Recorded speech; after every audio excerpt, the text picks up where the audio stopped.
MRT at LRT ay meron pa kayang sumasakay sa trolley?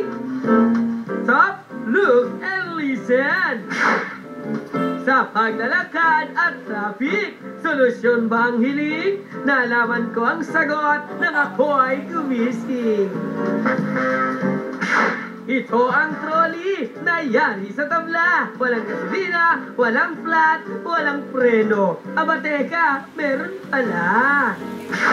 Introducing the Trolley Boys of Santa Mesa. Wow! Hatid nila pare, sobrang bilis na biyahe. Basta't meron kang 10 pisong pamasahe.